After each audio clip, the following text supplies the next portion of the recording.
Hello everyone. आज हम इस सेशन में डिस्कस करेंगे ऑल कॉन्स्टिट्यूशनल बॉडीज़। तो ये हमारी चल रही है Indian polity by Laxmikanth MCQ series.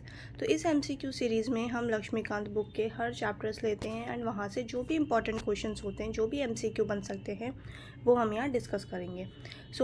Her video में ऐसे ही करें, हर चैप्टर हमने ऐसे ही डिस्कस किया है। तो ये अब हमारा है कॉन्स्टिट्यूशनल बॉडीज़। तो लक्ष्मीकांत बुक में हर कॉन्स्टिट्यूशनल बॉडी का एक अलग चैप्टर है, बट इस वीडियो में हमने सारे ही चैप्टर्स कवर किए हैं। ऑल कॉन्स्टिट्यूशनल बॉडीज से रिलेटेड जो भी इंपॉर्टेंट टॉप 30 क्वेश्चंस बन सकते थे वो हमने यहाँ पे लिए हैं। ये हम डिस्कस करने वाले हैं। तो वीडियो को स्टार्ट करते हैं। जो लोग चैनल पे नए हैं, चैनल को सब्सक्राइब कर लें। वीडियो अच्छी लगे तो वीडियो को लाइक कर दें। यहाँ पे आज हमारा फर्स्ट क्वेश्चन है, with reference to the election commission of India consider the following statements. और कितनी बार ऐसे भी स्टेटमेंट्स आ जाती हैं कि आपको वहाँ पे बॉडीज़ दी होंगी 1, 2, 3 एंड 4 करके, और उसमें से आपको बताना होगा कि कौन सी कॉन्स्टिट्यूशनल बॉडीज़ है, या कितनी बार आ जाते हैं इनमें से कौन सी स्टैट्यूटरी बॉडीज़ है। तो आपको अच्छे से पता होनी चाहिए कौन सी कॉन्स्टिट्यूशनल बॉडीज़ है, कौन सी नॉन कॉन्स्टिट्यूशनल बॉडीज़ है। तो यहाँ पे जो है फर्स्ट क्वेश्चन है हमारा, इलेक्शन कमीशन ऑफ इंडिया से रिलेटेड हमने यहाँ पे करेक्ट स्टेटमेंट से बतानी है। स्टेटमेंट 1 है, the number of election commissioners is fixed in the constitution. तो स्टेटमेंट 1 जो है ये हमारी बिल्कुल इनकरेक्ट है, बिकॉज कॉन्स्टिट्यूशन की अगर हम बात करते हैं तो कॉन्स्टिट्यूशन में सिर्फ और सिर्फ चीफ जस्टिस के बारे में मेंशन किया गया है, और चीफ इलेक्शन कमिश्नर के बारे में, चीफ इलेक्शन कमिश्नर के बारे में मेंशन किया हुआ है। अगर हम इलेक्शन कमिश्नर्स की बात करें तो वो मेंशन नहीं किया है। ठीक है, कोई नंबर वगैरह इलेक्शन कमिश्नर से रिलेटेड कॉन्स्टिट्यूशन में मेंशन नहीं किया गया है। तो यहाँ पे जो है फर्स्ट स्टेटमेंट हमारी इनकरेक्ट हो जाएगी। कॉन्स्टिट्यूशन ने कोई भी फिक्स्ड नंबर डिसाइड नहीं किया है इलेक्शन कमिश्नर्स के लिए।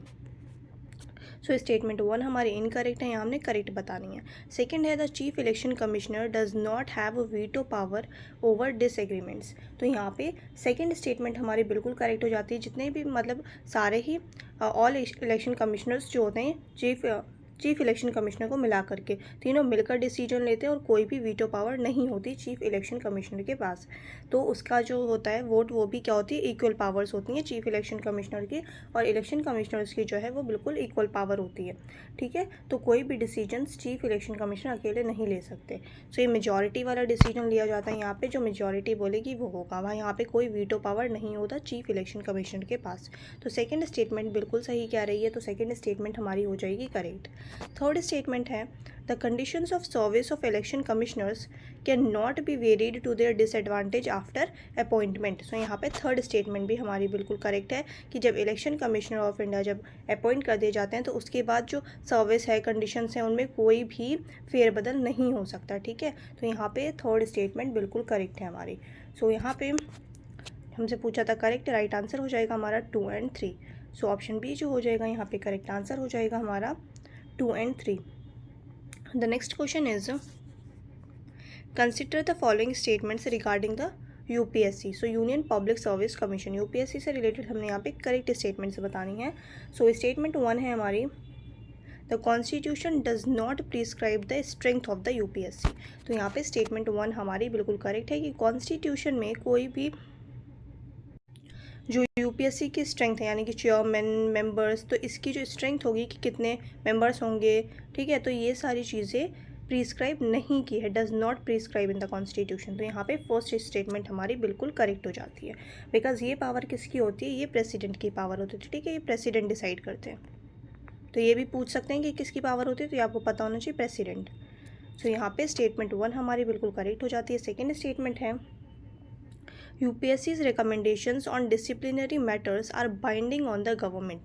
यहाँ पे सेकेंड स्टेटमेंट हमारी इनकरेक्ट हो जाती है, बिकॉज कह रहे हैं कि जो भी यूपीएससी रिकमेंड करेगा डिसिप्लिनरी मैटर्स में, वो क्या होगा, वो बाइंडिंग होगा गवर्नमेंट के ऊपर।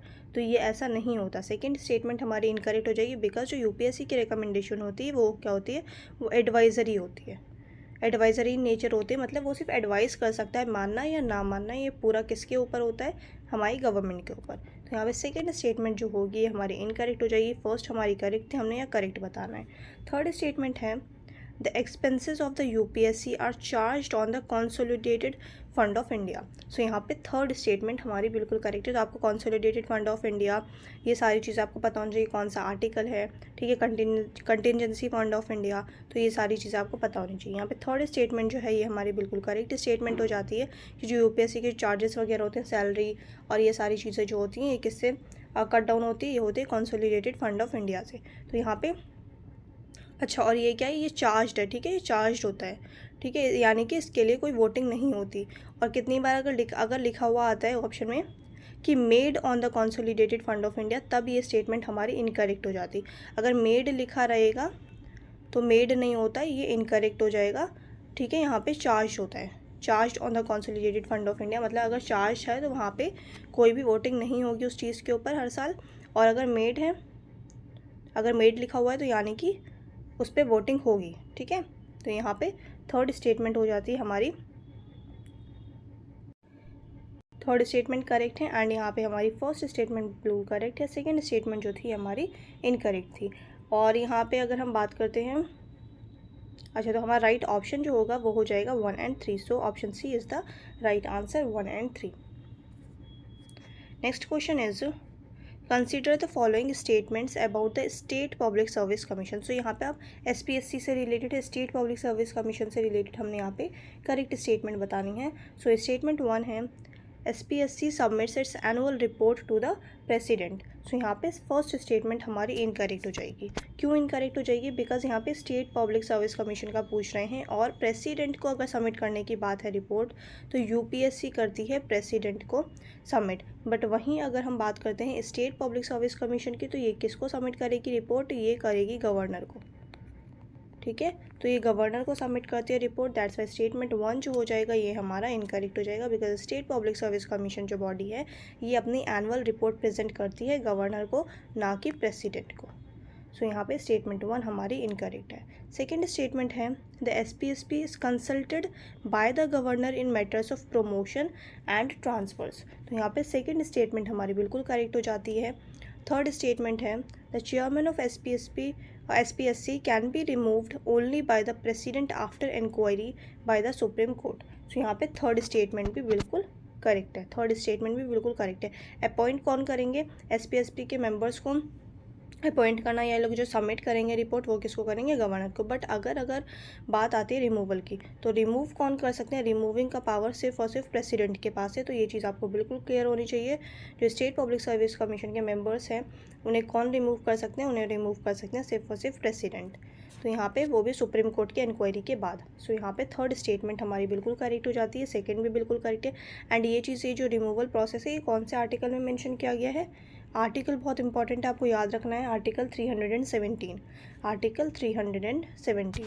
सो यहाँ पे राइट आंसर हो जाएगा हमारा 2 and 3। So 2 and 3 is the right answer. यहाँ पे हमने करेक्ट बताना था, सो ऑप्शन बी जो हो जाएगा ये हमारा करेक्ट आंसर हो जाएगा 2 and 3। The next question is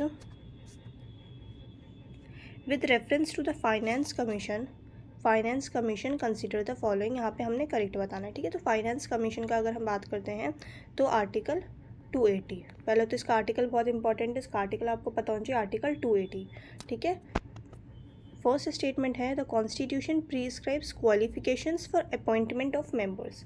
so यहाँ पे फर्स्ट स्टेटमेंट हमारी इनकरेक्ट हो जाती है। क्यों इनकरेक्ट हो जाती है? बिकॉज यहाँ क्या कह रहे हैं, कॉन्स्टिट्यूशन ने प्रिस्क्राइब कर रखी है क्वालिफिकेशंस अपॉइंटमेंट्स के लिए। जो मेंबर्स अपॉइंट किए जाते हैं फाइनेंस कमीशन में, उनके जो क्वालिफिकेशंस होनी चाहिए वो कॉन्स्टिट्यूशन में प्रिस्क्राइब की है। तो ऐसा नहीं है, ये कॉन्स्टिट्यूशन ने प्रिस्क्राइब नहीं की है, कॉन्स्टिट्यूशन में क्वालिफिकेशंस नहीं है। ये बेसिकली किसकी पावर है? ये पावर होती है पार्लियामेंट की। सो पार्लियामेंट डिसाइड करती है क्या क्वालिफिकेशंस होनी चाहिए मेंबर्स की, क्या क्वालिफिकेशंस नहीं होनी चाहिए, ठीक है। तो ये कौन प्रिस्क्राइब करता है? ये प्रिस्क्राइब करता है पार्लियामेंट, ना कि कॉन्स्टिट्यूशन। दैट्स वाई स्टेटमेंट 1 जो हो जाएगी ये हमारी हो जाएगी इनकरेक्ट। सेकेंड स्टेटमेंट है it submits its reports to the president and not to the parliament. हाँ, तो यहाँ पे सेकेंड स्टेटमेंट भी हमारी बिल्कुल करेक्ट है। जो ये सारी चीज़ें प्रिस्क्राइब करने का काम है कि अपॉइंटमेंट जो भी किए जाएंगे मेंबर्स, उनकी क्वालिफिकेशंस क्या होनी चाहिए, पावर तो हो जाती है पार्लियामेंट की पावर है। बट अगर वहीं रिपोर्ट सबमिट करने की बात आती है कि फाइनेंस कमीशन अपनी एनुअल रिपोर्ट किसे सबमिट करती है, तो एनुअल रिपोर्ट्स मोस्टली जो कॉन्स्टिट्यूशनल बॉडीज़ और कितनी स्टैट्यूटरी बॉडीज़ जो हैं वो प्रेसिडेंट को ही क्या करती हैं, प्रेसिडेंट को अपनी एनुअल रिपोर्ट प्रेजेंट करती हैं। सो यहाँ पे जो हमारा सेकंड स्टेटमेंट हो जाएगा ये बिल्कुल करेक्ट हो जाएगा। It submits its reports to the president and not the parliament. So यहाँ पे सेकंड स्टेटमेंट बिल्कुल करेक्ट है कि पार्लियामेंट को डायरेक्ट ये सबमिट नहीं करती रिपोर्ट के सबमिट करती है प्रेसिडेंट को। तो यहाँ पे सेकंड स्टेटमेंट हमारी बिल्कुल करेक्ट है। थर्ड है it can recommend devolution of non tax revenues. तो यहाँ पे नॉन टैक्स रेवेन्यूज़ नहीं होगा, यहाँ पे सिर्फ और सिर्फ अगर टैक्स रेवेन्यूज़ होता तब ये हमारा बिल्कुल करेक्ट हो जाता, बट यहाँ पे कह रहे हैं नॉन टैक्स रेवेन्यूज़। तो यहाँ पे थर्ड स्टेटमेंट हमारी इनकरेक्ट हो जाएगी। फर्स्ट भी हमारी इनकरेक्ट थी, राइट आंसर हो जाएगा ओनली 2। यहाँ पे हमसे करेक्ट पूछ रहे थे, the right answer is option B only 2।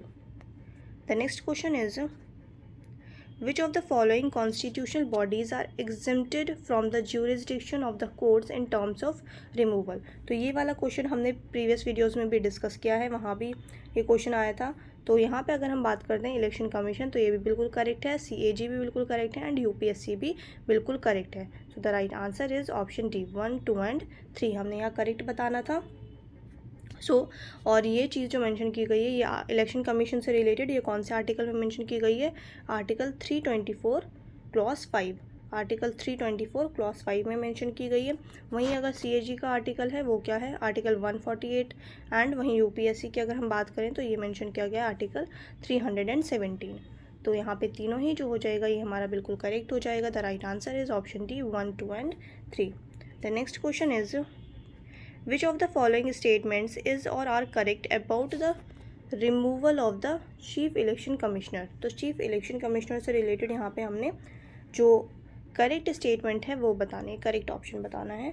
So statement 1 है the procedure is the same as for a supreme court जज। तो यहाँ पे स्टेटमेंट 1 हमारी बिल्कुल करेक्ट हो जाती है कि जो चीफ इलेक्शन कमिश्नर को रिमूव किया जाएगा वो कैसे किया जाएगा, जैसे एक सुप्रीम कोर्ट जज को रिमूव किया जाता है उसी तरीके से वही सेम प्रोसेस होगा, वही सेम प्रोसीजर फॉलो किया जाएगा। तो यहाँ पे स्टेटमेंट 1 जो हो जाती है ये हमारी बिल्कुल करेक्ट स्टेटमेंट है।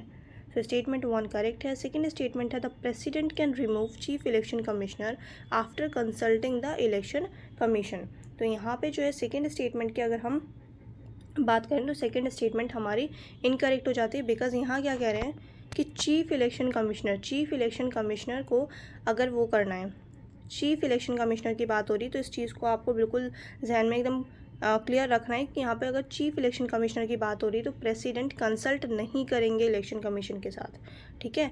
तो यहाँ पे ये स्टेटमेंट हमारी इनकरेक्ट हो जाएगी। वहीं अगर ये लिखा होता कि इलेक्शन कमिश्नर्स को रिमूव करना है, तब ऐसे केस में चीफ इलेक्शन कमिश्नर के साथ कंसल्ट करते हैं प्रेसिडेंट, बट उसके बावजूद जो चीफ इलेक्शन कमिश्नर की जो भी कहेंगे चीफ इलेक्शन कमिश्नर वो प्रेसिडेंट के ऊपर बाइंडिंग नहीं होगा, ठीक है। तो ये चीज़ आपको बिल्कुल क्लियर रखनी है कि अगर चीफ इलेक्शन कमिश्नर को रिमूव करना है, जैसे यहाँ पे लिखा था कि president can remove chief election commissioner, तो यहाँ पे प्रेसिडेंट कंसल्ट नहीं करेंगे, ठीक है। बट अगर वहीं इलेक्शन कमिश्नर्स को रिमूव करना है तो ऐसे केस में चीफ इलेक्शन कमिश्नर के साथ कंसल्ट किया जाएगा, बट जो भी चीफ इलेक्शन कमिश्नर कहेंगे वो बाइंडिंग नहीं होगा प्रेसिडेंट के ऊपर। तो ये आपको याद रखना है, बहुत अच्छे से क्लियर रखनी है ये चीज़। तो यहाँ पे सेकंड स्टेटमेंट हमारी इनकरेक्ट हो जाती है।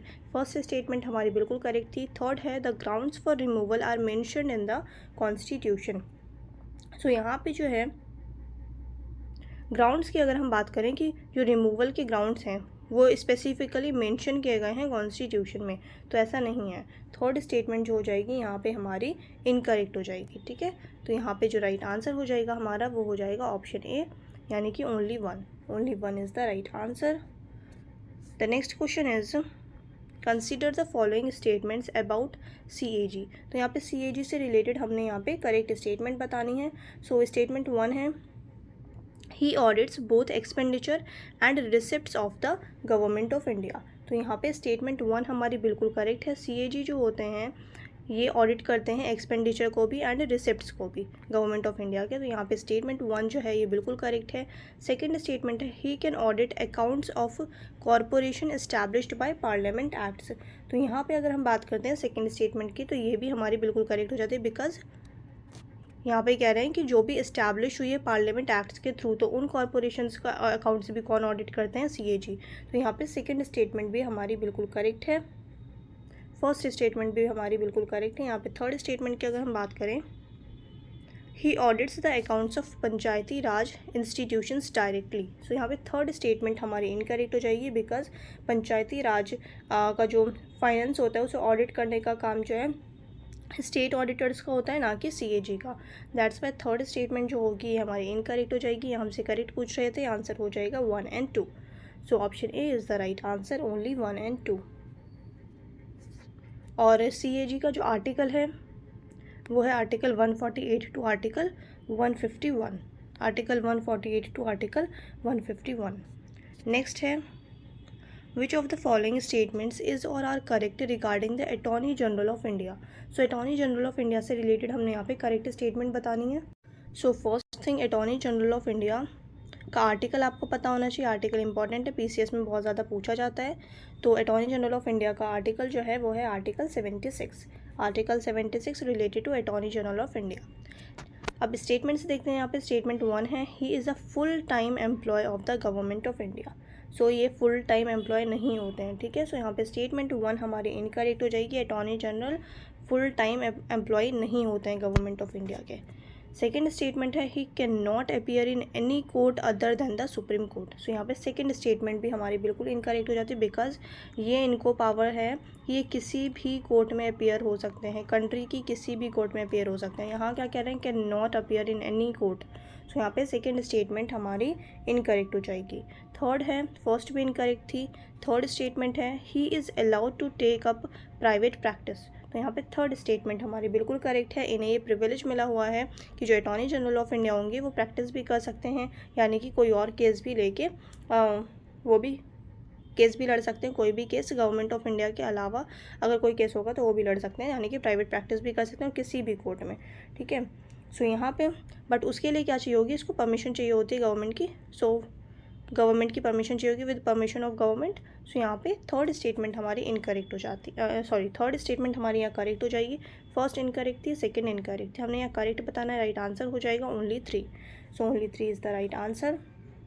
अब नेक्स्ट है, consider the following statements regarding the advocate general of the state. So advocate general of the state से रिलेटेड हमने यहाँ पे करेक्ट स्टेटमेंट बतानी है। और जैसे उसका आर्टिकल क्या था, अटॉर्नी जनरल ऑफ इंडिया का आर्टिकल था 76।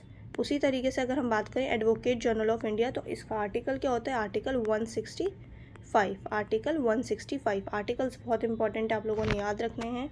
सो advocate general of India article 165। Statements देखते हैं, स्टेटमेंट्स हमने बतानी यहाँ पे जो करेक्ट है।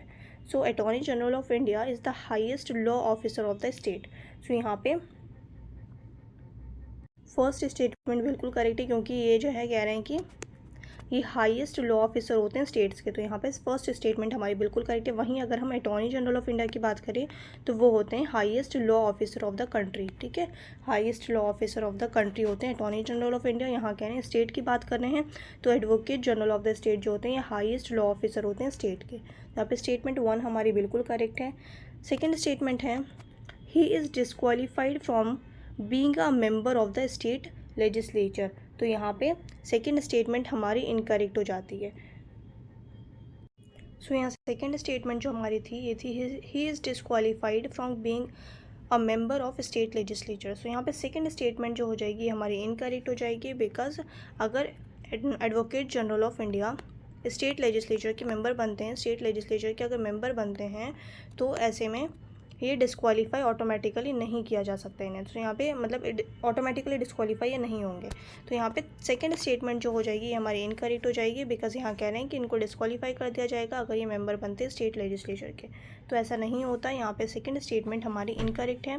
थर्ड स्टेटमेंट की अगर हम बात करें, his removal is not mentioned in the constitution. So यहाँ पे थर्ड स्टेटमेंट भी हमारी बिल्कुल करेक्ट हो जाती है। जो रिमूवल है एडवोकेट जनरल ऑफ इंडिया का उसको मेंशन नहीं किया गया है कॉन्स्टिट्यूशन में। तो यहाँ पे थर्ड स्टेटमेंट बिल्कुल करेक्ट है। राइट आंसर हो जाएगा हमारा 1 and 3। तो ऑप्शन सी जो हो जाएगा ये करेक्ट आंसर हो जाएगा। 1 and 3 is the right answer.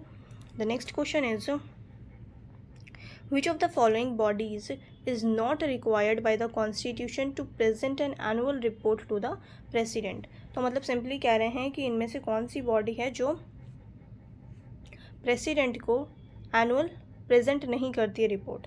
तो यहाँ पे अगर हम बात करते हैं इलेक्शन कमीशन, फाइनेंस कमीशन हमने देखा था, अभी ऊपर हमने डिस्कस किया था finance commission annually report present करती है, तो ये नहीं होगा हमारा आंसर। देन CAG भी एनुअली रिपोर्ट करती है प्रेजेंट, तो ये भी नहीं होगा।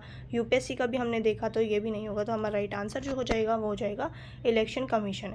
इलेक्शन कमीशन जो है वो एनुअल रिपोर्ट प्रेजेंट नहीं करती है प्रेसिडेंट को, सो यहाँ पे राइट आंसर हो जाएगा हमारा option A. The next question is consider the following. So यहाँ पे हमने बताना है, ये है फाइनेंस कमीशन। सो क्वेश्चन देखते हैं। यहाँ पे क्वेश्चन है हमारा, which of these are explicitly described as independent bodies in the constitution. So यहाँ पे कह रहे हैं कि कॉन्स्टिट्यूशन में एक्सप्लिसिटली मेंशन किया गया है इंडिपेंडेंट बॉडीज़, तो इनमें से कौन सी बॉडीज़ हैं जिन्हें कॉन्स्टिट्यूशन में एक्सप्लिसिटली मेंशन किया गया है कि इंडिपेंडेंट बॉडीज़ हैं। सो यहाँ पे अगर हम बात करें, फाइनेंस कमीशन हमने देखा, then election commission, then UPSC।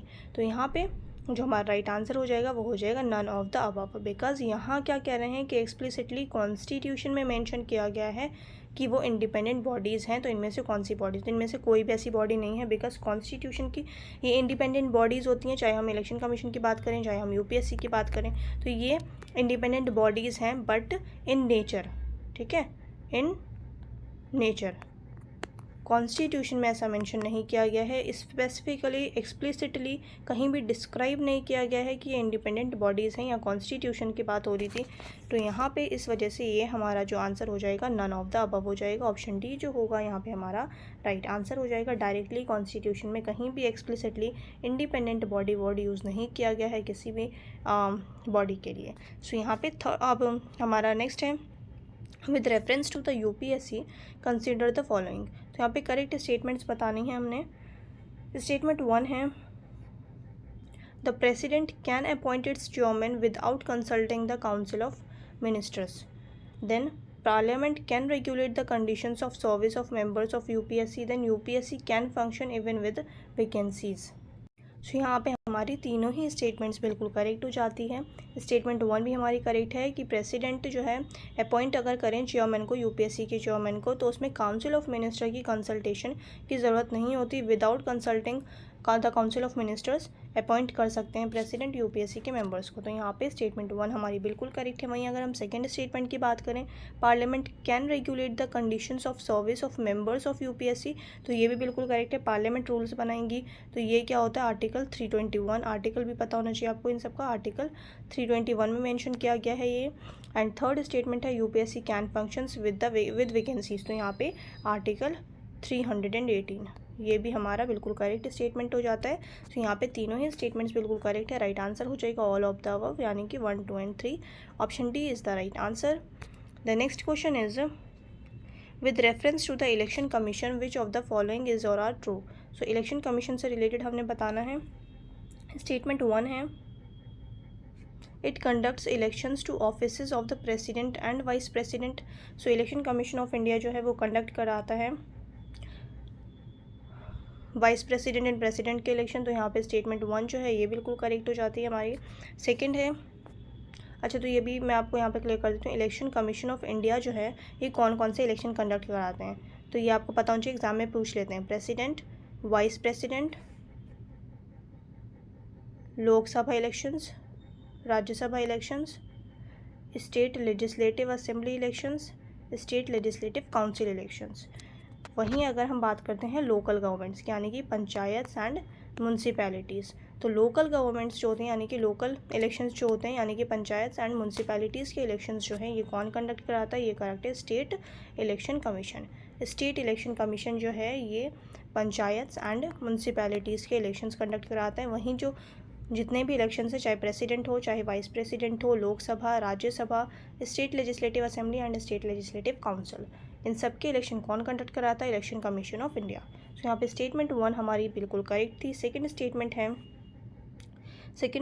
है, it prepares and updates electoral rolls for panchayat. तो यहाँ पे सेकंड स्टेटमेंट बिल्कुल इनकरेक्ट हो जाएगी, बिकॉज मैंने अभी आपके साथ डिस्कस किया जो स्टेट इलेक्शन कमीशन होता है ये सब काम होता है किसका, स्टेट इलेक्शन कमीशन का, बिकॉज यहाँ पंचायत पूछ रहे हैं, अगर म्यूनसिपैलिटीज़ होता तब भी ये इनकरेक्ट होता। थर्ड है, its functions are mentioned in both the constitution and representation of the people act. So यहाँ पे थर्ड स्टेटमेंट की अगर हम बात करें तो थर्ड स्टेटमेंट बिल्कुल करेक्ट है। यहाँ पे जो फंक्शंस दिए गए हैं इलेक्शन कमीशन ऑफ इंडिया के वो कॉन्स्टिट्यूशन में भी मेंशन किया गया है एंड आरपीए में भी मेंशन किया गया है। सो यहाँ पे थर्ड स्टेटमेंट हमारी करेक्ट हो जाती है एंड फर्स्ट स्टेटमेंट भी हमारी करेक्ट थी, सेकंड स्टेटमेंट इनकरेक्ट थी। The right answer is option B 1 and 3 only, 1 and 3 only, because हमने यहाँ पे करेक्ट बताना था। अब नेक्स्ट है which of the following is not a constitutional provision. So इनमें से कॉन्स्टिट्यूशनल प्रोविजन कौन सा नहीं है, ये पूछ रहे हैं हमसे।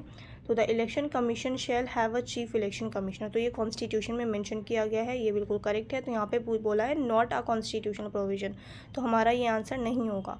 देन सेकंड है the president shall act as per aid and advice in appointment of chief election commissioner, यहाँ पे चीफ इलेक्शन कमिश्नर की बात हो रही है, तो यहाँ पे बिल्कुल करेक्ट है। ये कॉन्स्टिट्यूशनल प्रोविजन है कि प्रेसिडेंट जो है वो जो भी अपॉइंट करेंगे वो जो कैबिनेट बोलेगा उसके अकॉर्डिंग काम करेंगे, ठीक है। तो यहाँ पे सेकंड स्टेटमेंट हमारी बिल्कुल करेक्ट है, कॉन्स्टिट्यूशनल प्रोविजन है। थर्ड है the strength of election commissioners shall not exceed 3, तो ये कोई कॉन्स्टिट्यूशनल प्रोविजन नहीं है, ठीक है। तो हमारा राइट आंसर हो जाएगा option C, option C is the right answer. The next question is, अच्छा यहाँ पे जो है कॉन्स्टिट्यूशन ने तो ये मेंशन नहीं किया है, ये बेसिकली जो मेंशन किया गया ये एक स्टैट्यूटरी चीज़ है, कॉन्स्टिट्यूशनल चीज़ नहीं है, और ये 1991 एक्ट जो था उसमें मेंशन किया गया था, ठीक है। तो यहाँ पे सी जो हो जाएगा ये हमारा राइट आंसर हो जाएगा। नेक्स्ट क्वेश्चन है अब कंसीडर द फॉलोइंग स्टेटमेंट्स, तो हमने यहाँ पे करेक्ट स्टेटमेंट बतानी है। स्टेटमेंट 1 है the salary of the CAG is equal to that of a supreme court जज। तो यहाँ पे स्टेटमेंट 1 जो है ये हमारी बिल्कुल करेक्ट है। जो सैलरी होती है कंट्रोलर एंड ऑडिटर जनरल की वो इक्वल होती है जितनी सुप्रीम कोर्ट जज की होती है। तो यहाँ पे स्टेटमेंट 1 जो है ये हमारी बिल्कुल करेक्ट है। सेकेंड स्टेटमेंट है his office is not eligible for further employment under the government of India और स्टेट आफ्टर रिटायरमेंट। तो यहाँ पे सेकेंड स्टेटमेंट जो है ये भी बिल्कुल करेक्ट है, रीअपॉइंटमेंट के लिए एलिजिबल नहीं होते CAG, ठीक है। जो भी controller and auditor general of India बनते हैं ये अब रिटायर होने के बाद किसी भी स्टेट गवर्नमेंट या फिर सेंट्रल गवर्नमेंट के अंडर कोई भी ऑफिस नहीं संभाल सकते, यानी कि रीअपॉइंटमेंट किसी भी इंस्टीट्यूशन में इनका अलाउ नहीं है। सो यहाँ पे सेकंड स्टेटमेंट हमारी बिल्कुल करेक्ट हो जाती है। थर्ड स्टेटमेंट है CAG audits the accounts of bodies substantially financed by the government. तो ये हमने ऊपर ही डिस्कस किया था, ये हमारा थर्ड स्टेटमेंट जो हो जाएगा ये बिल्कुल करेक्ट हो जाएगी। सो यहाँ पे हमसे करेक्ट पूछ रहे थे, the right answer is option D 1, 2 and 3, 1, 2 and 3 is the right answer. Next है which of the following constitutional authorities does not have a fixed term of office mentioned in the constitution। मतलब कौन सी ऐसी bodies इनमें से जिनका जो fixed term है वो कॉन्स्टिट्यूशन में मेंशन नहीं किया गया है। तो यहाँ पे अगर हम बात करें चीफ इलेक्शन कमिश्नर, तो यहाँ पे 6 ईयर्स है या फिर 65 ईयर्स ऑफ एज है, तो यहाँ पे चीफ इलेक्शन कमिश्नर जो होगा ये हमारा आंसर नहीं होगा। Then attorney general of India है, चेयरमैन ऑफ UPSC CAG है, तो यहाँ पे जो हमारा राइट आंसर हो जाएगा वो हो जाएगा attorney general of India. Attorney general of India को कभी भी रिमूव किया जा सकता है, तो यहाँ पे जो हमारा राइट आंसर हो जाएगा वो हो जाएगा attorney general of India. So option B is the right answer. कोई फिक्स टर्म नहीं होता अंडर आर्टिकल 76, जो आर्टिकल कौन सा था हमारा, आर्टिकल था हमारा 76। सो ऑप्शन बी जो हो जाएगा ये राइट आंसर हो जाएगा। अब नेक्स्ट है यहाँ पे which of the following conditions regarding the removal of chairman of state public service commission are correct. यहाँ पे करेक्ट बताना है किससे रिलेटेड, रिमूवल से रिलेटेड। किसका रिमूवल है, यहाँ पे स्टेट पब्लिक सर्विस कमीशन की बात हो रही है। सो यहाँ पे स्टेटमेंट 1 है can be removed by the governor for misbehaviour after inquiry by supreme court.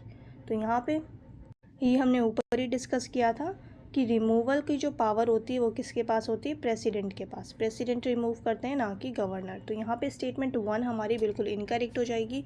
Second statement है can be suspended by the president during the inquiry period. तो यहाँ पे सेकेंड स्टेटमेंट की अगर हम बात करें, सेकेंड स्टेटमेंट हमारी यहाँ बिल्कुल करेक्ट हो जाती है कि प्रेसिडेंट जो है can be suspended by the president. Yes, president suspend कर सकते हैं, can be suspended during the inquiry period. तो यहाँ पे सेकंड स्टेटमेंट जो है ये बिल्कुल करेक्ट हो जाती है। थर्ड स्टेटमेंट है governor must act on the recommendation of the council of ministers. तो यहाँ पे थर्ड स्टेटमेंट भी हमारी क्या है, बिल्कुल करेक्ट है। गवर्नर से रिलेटेड था कि governor must act on the recommendation of the council of ministers. तो यहाँ पे थर्ड स्टेटमेंट भी हमारी करेक्ट है। फर्स्ट इनकरेक्ट थी बिकॉज रिमूवल ये जो थी हमने पहले ही डिस्कस किया था, ये पावर होता है प्रेसिडेंट का। So 2 and 3 is the right answer. So option B जो हो जाएगा यहाँ पे हमारा करेक्ट आंसर हो जाएगा 2 and 3 only, 2 and 3 only. The next question is with respect to the UPSC which of the following is or are true. So UPSC से related हमने यहाँ पे करेक्ट स्टेटमेंट बताना है। Parliament can extend the jurisdiction of UPSC by law. So यहाँ पे statement 1 जो है ये हमारी बिल्कुल करेक्ट है कि पार्लियामेंट जो है वो एक्सटेंड कर सकती है ज्यूरिसडिक्शन यूपीएससी की लॉ के थ्रू, कोई लॉ बना के। तो यहाँ पे स्टेटमेंट 1 जो है ये बिल्कुल करेक्ट हो जाती है। सेकेंड स्टेटमेंट है the advice of UPSC is mandatory for all recruitments to government services. तो यहाँ पे सेकेंड स्टेटमेंट हमारी इनकरेक्ट हो जाती है। ये मैंने ऊपर ही डिस्कस किया था, ये एडवाइजरी नेचर होता है, गवर्नमेंट के ऊपर कुछ भी बाइंडिंग नहीं है, ठीक है। तो यहाँ पे सेकेंड स्टेटमेंट हो जाएगी हमारी इनकरेक्ट। थर्ड है UPSC can conduct departmental exams if asked. So यहाँ पे थर्ड स्टेटमेंट भी हमारी बिल्कुल करेक्ट हो जाती है कि यूपीएससी जो है कैन कंडक्ट कर सकती है डिपार्टमेंटल एग्जाम्स को, ठीक है। सो यहाँ पे थर्ड स्टेटमेंट भी करेक्ट है, फर्स्ट भी करेक्ट है। The right answer is option B 1 and 3 only, 1 and 3 only. So अच्छा, और अगर ये पूछ लें कि पार्लियामेंट एडिशनल फंक्शंस जो है वो यूपीएससी को दे सकती है, ये कौन से आर्टिकल में मेंशन किया गया है, तो इसका आर्टिकल हो जाएगा आर्टिकल 321। आर्टिकल 321 में मेंशन किया गया है कि पार्लियामेंट असाइन कर सकती है additional functions under article 321। The next question is which of the following are charged on the consolidated fund of India. So यहाँ पे मैंने ऊपर चार्ज एंड मेड आपको बताया था, यहाँ पे चार्ज लिखा है, तो इनमें से कौन सा चार्ज होता है कंसोलिडेटेड फंड ऑफ इंडिया से। सो सैलरी ऑफ सीएजी, ये बिल्कुल करेक्ट है, salary of CAG and salary of chairman of and members of the UPSC, ये भी चार्ज होता है, यही हमने डिस्कस किया था। Then salary of attorney general of India. तो यहाँ पे अगर हम अटॉर्नी जनरल ऑफ इंडिया की बात करें तो यहाँ पे थर्ड हमारा इनकरेक्ट हो जाएगा बिकॉज जो सैलरी होती है अटॉर्नी जनरल ऑफ इंडिया की वो चार्ज नहीं होती है कंसोलिडेटेड फंड ऑफ इंडिया से। तो यहाँ पे थर्ड जो हो जाएगा ये हमारा करेक्ट हो जाएगा, बिकॉज करेक्ट नहीं हो जाएगा, ये हमारा इनकरेक्ट हो जाएगा बिकॉज हमसे पूछ रहे थे कि कौन सा चार्ज है, नॉट नहीं पूछा था, ओके। सो यहाँ पे 1 and 2 जो होगा ये हमारा राइट आंसर हो जाएगा, 1 and 2। ये जो डिसाइड होती है सैलरी बेसिकली ये कौन डिसाइड करता है, प्रेसिडेंट डिसाइड करते हैं, ठीक है। इनकी सैलरी जो होती है वो कौन डिसाइड करते हैं, प्रेसिडेंट डिसाइड करते हैं, और ये चार्ज नहीं होते है कंसोलिडेटेड फंड ऑफ इंडिया से, ये एग्जीक्यूटिव एक्शन होता है। तो यहाँ पे जो है थर्ड हो जाएगा हमारा इनकरेक्ट, और राइट आंसर हो जाएगा salary of CAG and salary of UPSC, यानी कि 1 and 2। सो ऑप्शन ए जो हो जाएगा ये हमारा राइट आंसर हो जाएगा, only 1 and 2। The next question is consider the following about the finance commission. Correct बताना है हमने फाइनेंस कमीशन से रिलेटेड। स्टेटमेंट 1 है it can recommend measures to augment the consolidated fund of India. So यहाँ पे statement 1 हमारा बिल्कुल correct है। सेकेंड स्टेटमेंट है it is constituted by the parliament under article 280। Second statement is incorrect because parliament नहीं होगा, यहाँ पे प्रेसिडेंट होगा। प्रेसिडेंट क्रिएट करते हैं हर 5 ईयर्स में अंडर आर्टिकल 280। सो यहाँ पे सेकेंड स्टेटमेंट हमारी इनकरेक्ट हो जाएगी। थर्ड स्टेटमेंट है the president can reject any recommendations of the commission. So यहाँ पे थर्ड स्टेटमेंट भी बिल्कुल करेक्ट है। करेक्ट पूछ रहे थे, आंसर हो जाएगा 1 and 3। सो रिजेक्ट कर सकते हैं प्रेसिडेंट कोई भी रिकमेंडेशंस को फाइनेंस कमीशन की। तो यहाँ पे 1 and 3 is the right answer. So option B जो हो जाएगा ये हमारा करेक्ट हो जाएगा। सेकेंड है, और क्यों रिजेक्ट कर सकते हैं, क्योंकि हमने ऊपर डिस्कस किया था कि फाइनेंस कमीशन की जो भी रिकमेंडेशंस होती है वो एडवाइजरी नेचर होती है, बाइंडिंग नहीं होती है गवर्नमेंट के ऊपर, तो उसे एक्सेप्ट भी कर सकते हैं एंड रिजेक्ट भी कर सकते हैं, ठीक है। सो यहाँ पे थर्ड स्टेटमेंट हमारी इसलिए करेक्ट थी। The next question is which of the following provisions apply to both the attorney general and advocate general of India, advocate general of state. So यहाँ पे कौन सा ऐसा प्रोविजन है जो दोनों के ही ऊपर अप्लाई हो रहा है। तो यहाँ पे अगर हम बात करें स्टेटमेंट 1 की, अगर हम बात करें सो स्टेटमेंट 1 है हमारी must be qualified to be a जज ऑफ सुप्रीम कोर्ट। सो यहाँ पे अगर हम बात करते हैं स्टेटमेंट 1 की, तो स्टेटमेंट 1 जो है ये बिल्कुल करेक्ट है कि चाहे एडवोकेट जनरल ऑफ इंडिया हो, चाहे एडवोकेट जनरल ऑफ स्टेट हो चाहे अटॉर्नी जनरल ऑफ इंडिया हो, दोनों के लिए एलिजिबिलिटी क्या है कि आपको क्वालिफाई होना चाहिए कि आप सुप्रीम कोर्ट के जज बन सकते हैं। तो यहाँ पे स्टेटमेंट 1 जो है ये बिल्कुल करेक्ट है। देन सेकंड है can take part in house proceedings without voting rights. Yes, कि जो भी पार्लियामेंट में जो भी सेशन हो रहा है, जो भी हाउस है, उसकी मीटिंग्स में पार्टिसिपेट कर सकते हैं दोनों ही, चाहे वो अटॉर्नी जनरल ऑफ इंडिया हो चाहे एडवोकेट जनरल ऑफ इंडिया हो। एडवोकेट जनरल ऑफ इंडिया ये स्टेट्स के लिए बात हो रही है, ठीक है। तो यहाँ पे पार्टिसिपेट कर सकते हैं बट वोटिंग राइट नहीं होगा। तो यहाँ पे सेकंड स्टेटमेंट जो है ये भी हमारी बिल्कुल करेक्ट है। थर्ड है holds office during the pleasure of the president और गवर्नर रिस्पेक्टिवली। तो यहाँ पे थर्ड स्टेटमेंट भी बिल्कुल करेक्ट है कि ये जो ऑफिस होती है इनकी, ये कोई भी फिक्स टेन्योर नहीं होता, ये बेसिकली जो ऑफिस होल्ड करते हैं during the pleasure of the president, ये है किसके लिए, अटॉर्नी जनरल ऑफ इंडिया के लिए, and during the pleasure of the governor, ये है एडवोकेट जनरल ऑफ स्टेट के लिए। तो यहाँ पे थर्ड स्टेटमेंट जो है ये तीनों ही स्टेटमेंट हमारी करेक्ट हो जाती है। बिल्कुल राइट आंसर हो जाएगा option D, all of the above. So all of the above is the right answer. Next question is which of the following statements is or are incorrect. अभी हमने incorrect बताना है regarding the CAG's audit powers. तो CAG की जो audit power है उससे related हमने यहाँ पे इनकरेक्ट स्टेटमेंट बतानी है। So CAG audits the consolidated fund but not public account of India. So यहाँ पे फर्स्ट स्टेटमेंट हमारी इनकरेक्ट हो जाएगी, बिकॉज कह रहे हैं कि CAG जो है ये ऑडिट करते हैं कॉन्सोलिडेटेड फंड ऑफ इंडिया को, तो ऑडिट करते हैं बट ये पब्लिक अकाउंट ऑफ इंडिया को ऑडिट नहीं करते। तो यहाँ पे हमारा फर्स्ट स्टेटमेंट बिल्कुल इनकरेक्ट है। हमने यहाँ पे क्या बतानी है, इनकरेक्ट। तो ये हमारा आंसर होगा, ये इनकरेक्ट है, क्योंकि अगर हम CAG की बात करते हैं तो CAG जो है तीनों ही गवर्नमेंट अकाउंट्स को ऑडिट करते हैं, तीनों ही गवर्नमेंट अकाउंट, यानी कि consolidated fund of India, contingency fund of India and public accounts of India, ठीक है। तो यहाँ पे थर्ड स्टेटमेंट हमारी इनकरेक्ट हो जाएगी। सेकेंड स्टेटमेंट है CAG does not audit the accounts of the government companies. ये हमने ऊपर डिस्कस किया था कि गवर्नमेंट कंपनीज़ के जो ऑडिट होते हैं वो भी CAG ही अकाउंट जो है वो ऑडिट करते हैं। सो यहाँ पे सेकंड स्टेटमेंट हमारी इनकरेक्ट हो जाएगी। यहाँ कह रहे हैं डज नॉट ऑडिट, तो और यहाँ पे हमने इनकरेक्ट बतानी है। सो फर्स्ट भी इनकरेक्ट थी, सेकेंड भी हमारी इनकरेक्ट थी। थर्ड है CAG reports are laid before parliament without being edited by any other authority. So यहाँ पे थर्ड स्टेटमेंट हमारी हो जाती है बिल्कुल करेक्ट कि जो CAG की रिपोर्ट्स होती हैं वो पार्लियामेंट के सामने प्रेजेंट की जाती है, उसमें कोई भी एडिशन नहीं कर सकती कोई भी अथॉरिटी। तो यहाँ पे थर्ड स्टेटमेंट हमारी बिल्कुल करेक्ट है। फर्स्ट इनकरेक्ट थी, सेकंड इनकरेक्ट थी, हमने बताना था इनकरेक्ट। तो इनकरेक्ट स्टेटमेंट बतानी थी हमने, राइट आंसर हो जाएगा हमारा option A 1 and 2 only. 1 and 2 only is the right answer. और ये जो है सेकंड वाला जो है ये तो बेसिकली हमने आर्टिकल भी पढ़ा था। आर्टिकल क्या था इसका, आर्टिकल 143। आर्टिकल 143 CAG ऑडिट कर सकते हैं गवर्नमेंट कंपनीज़ को अंडर सेक्शन 143, सॉरी सेक्शन है section 143 of the companies act, section 143 of the companies act, ठीक है। तो यहाँ पे सेकंड स्टेटमेंट भी हमारी इनकरेक्ट थी, राइट आंसर था हमारा 1 and 2 only. The next question is election commissioners की पावर बतानी है हमने। The election commission has the power to. So यहाँ पे करेक्ट स्टेटमेंट बतानी है। स्टेटमेंट 1 है cancel elections if rigging is detected. So यहाँ पे फर्स्ट स्टेटमेंट हमारी बिल्कुल करेक्ट हो जाती है कि कैंसिल कर सकते हैं रिग्ड इलेक्शंस को, यहाँ पे बिल्कुल करेक्ट है। देन सेकंड है issue advisory notifications during elections. तो यहाँ पे सेकंड स्टेटमेंट की अगर हम बात करें तो सेकंड स्टेटमेंट भी हमारी बिल्कुल करेक्ट है। इलेक्शन कमीशन जो है वो एडवाइजरी नोटिफिकेशन इशू कर सकती है इलेक्शंस के टाइम पे। यहाँ पे सेकंड स्टेटमेंट भी करेक्ट है, फर्स्ट भी करेक्ट है। थर्ड है disqualify a candidate for electoral offences. So disqualify नहीं कर सकती है, ठीक है। सो यहाँ पे थर्ड स्टेटमेंट जो है ये बिल्कुल इनकरेक्ट हो जाता है, बिकॉज इलेक्शन कमीशन जो है किसी को डिस्क्वालीफाई नहीं कर सकती किसी भी कैंडिडेट को। सो राइट आंसर हो जाएगा ऑप्शन ए 1 and 2 ओनली।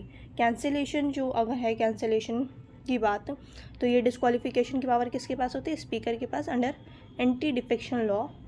और ये क्या है हमारा, ये है हमारा 10th शेड्यूल, ठीक है। सो यहाँ पे हमारा राइट आंसर था 1 and 2, थर्ड हमारा इनकरेक्ट था। नेक्स्ट है which of the following constitutional authorities can address both the union and state governments through it's recommendations. तो कौन सी कॉन्स्टिट्यूशनल अथॉरिटी है जो एड्रेस कर सकती है यूनियन को भी एंड स्टेट गवर्नमेंट को अपने रिकमेंडेशंस के थ्रू। सो यहाँ पे अगर हम बात करते हैं finance commission, election commission, CAG, UPSC, तो राइट आंसर हो जाएगा हमारा क्या, फाइनेंस कमीशन एडवाइस कर सकती है सेंटर को on sharing taxes with states. ये है हमारा आर्टिकल 280, हम बहुत बार डिस्कस कर चुके हैं फाइनेंस कमीशन आर्टिकल 280। सो यहाँ पे ऑप्शन ए जो हो जाएगा ये हमारा राइट आंसर हो जाएगा।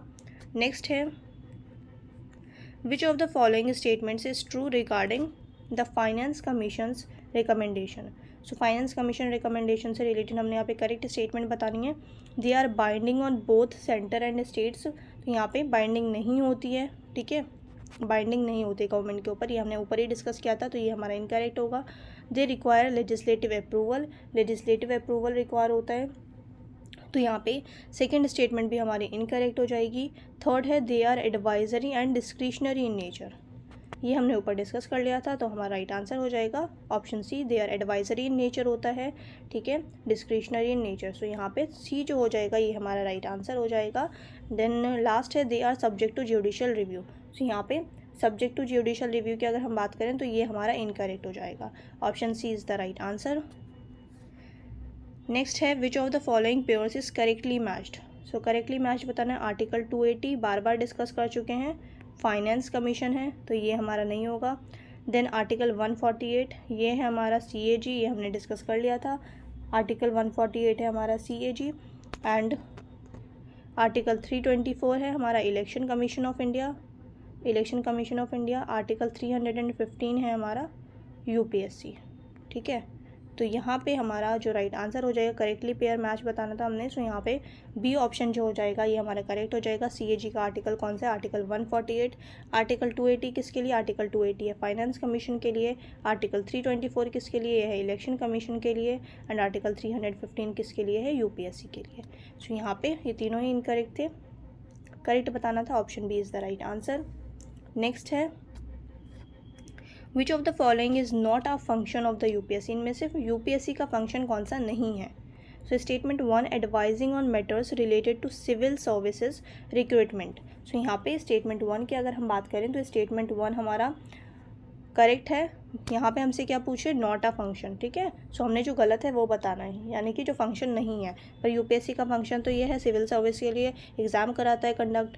देन सेकंड है conducting elections to Lok Sabha and Rajya Sabha, election conduct कराना लोकसभा के लिए एंड राज्यसभा के लिए। तो यहाँ पे ऑप्शन बी जो हो जाएगा ये हमारा करेक्ट हो जाएगा, नॉट अ फंक्शन। UPSC का फंक्शन थोड़ी है, ये तो इलेक्शन कमीशन का फंक्शन है, तो ये किसका फंक्शन है, इलेक्शन कमीशन ऑफ इंडिया का, ठीक है। Disciplinary matters affecting civil servants, तो ये बिल्कुल करेक्ट है, फंक्शन है। फ्रेमिंग प्रिंसिपल्स फॉर अपॉइंटमेंट्स, ये भी बिल्कुल करेक्ट है, राइट आंसर हो जाएगा ऑप्शन बी। हमसे पूछ रहे थे नॉट अ फंक्शन, ये किसका फंक्शन होता है, ये फंक्शन होता है हमारा इलेक्शन कमीशन ऑफ इंडिया का। नेक्स्ट है with reference to the State Public Service Commission which of the following statements are correct। तो हमने यहाँ पे करेक्ट स्टेटमेंट बतानी है।